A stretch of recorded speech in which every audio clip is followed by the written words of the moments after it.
Welcome to BitznTwist. What if you could learn industrial automation by working on real hardware instead of just simulations? In this course, we are going to build and control complete industrial automation systems using real Delta PLC, VFD, HMI, analog and digital input output modules, and a three-phase induction motor. This is a complete hands-on practical industrial automation series where you will learn how to program the Delta PLC using ladder logic, how to control induction motor using VFD, and configure two-wire and three-wire control systems using analog signals for frequency control on the induction motor, and how to establish Modbus communication between PLC and VFD. We will learn how to design and interface HMI, how to monitor frequency, voltage, current, and RPM in real time. At the end of this whole course, you will learn how to build a complete PLC HMI VFD integrated system.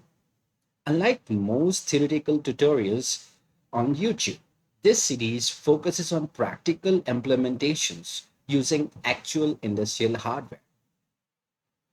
For this course, we will be working with these components on the trainer. So whether you're a beginner, student, technician, or an automation engineer, this course is designed to help you gain real-world industrial automation skills step by step. Let's begin with the first part of this video, that is the trainer introduction.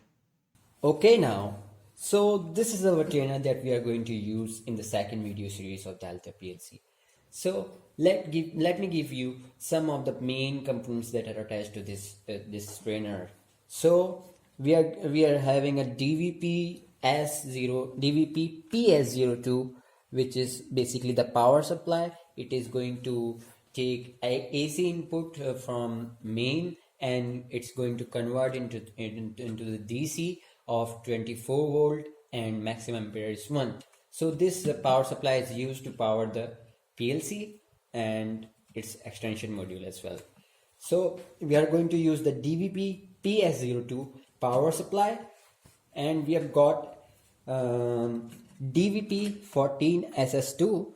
DVP 14SS2 is the PLC that we are going to use in this trainer. This is the Delta PLC. It's a slim type PLC. It's a small PLC. It has got around 8 digital inputs and 6 digital outputs. It has got RS485 interface, and it can take only DC input, so you cannot power it via AC input. So if you are going to use this type of PLC, you must have an external power supply of 24 volt, maximum ampere is 1. So you can use any other power supply if you do not have access to DVP PS02. Okay, so this is our PLC DVP 14SS2. It's a transistor type PLC, and 14 means it has got 8 digital inputs and 6 digital outputs. Now, as you can see it here, we have got DVP 16SP. If I can show you here, let me move it aside. DVP 16SP. So what is DVP 16SP? DVP 16XP is the digital input and output module. So we are going to extend the digital inputs to around 16 digital inputs. We are having a 16 digital inputs on this trainer, 8 coming from PLC and 8 coming from this extension module. So this extension module has got 8 digital inputs and around 6 to 7 digital outputs.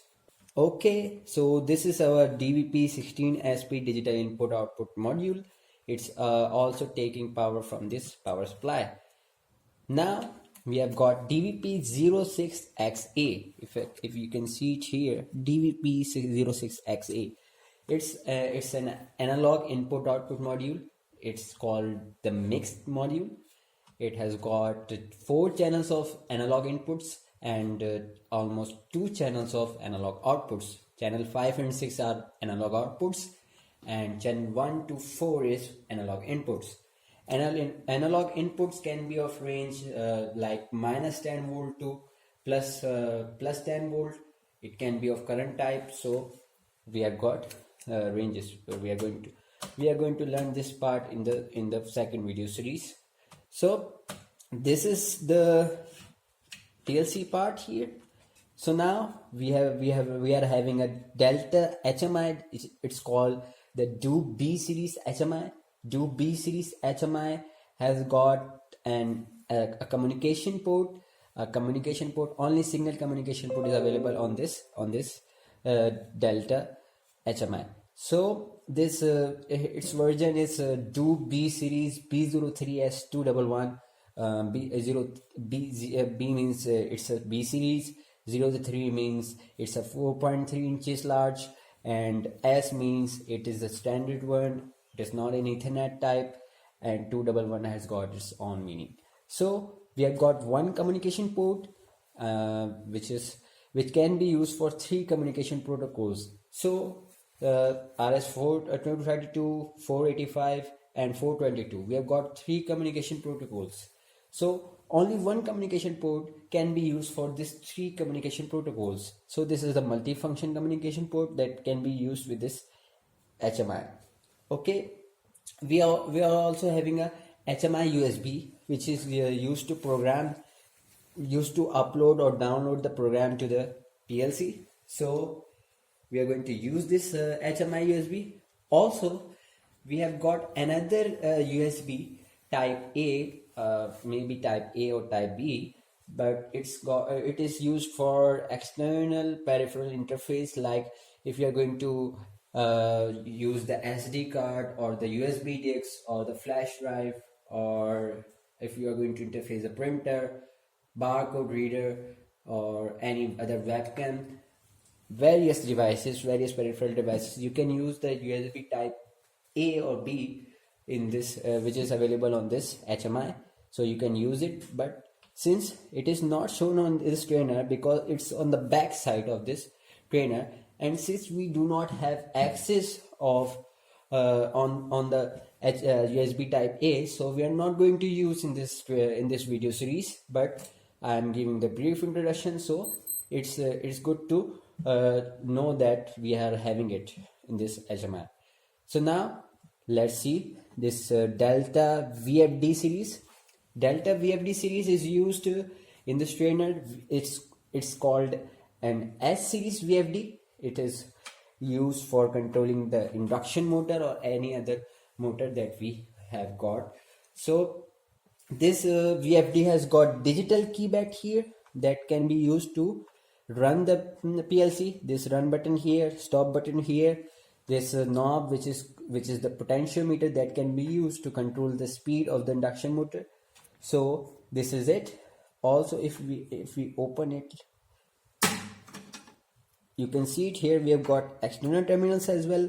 So this external terminals can be used by this PLC here. So this PLC can control the speed and the operation of the induction motor, and we are going to learn in the second or the third video of this video series. So we have got external terminals here. These are the relay outputs, and we have got photocoupler outputs as well. We have got various features of this VFD S series of Delta. So we are going to use it, and lastly we have got if I just move it aside, this is the induction motor that we are going to use in this video series. This is three phase and 50 hertz, and it's got 1350 maximum RPM. Finally, we have got some outputs here, like this 4 push button can be used to input the PLC. We have got this buttons as well to control the inputs, and this is the output interface. We are having it for connecting any other output to this PLC, which is connected to the internal wiring is done. So this is all we got in the first video series. This is all the trainer introduction.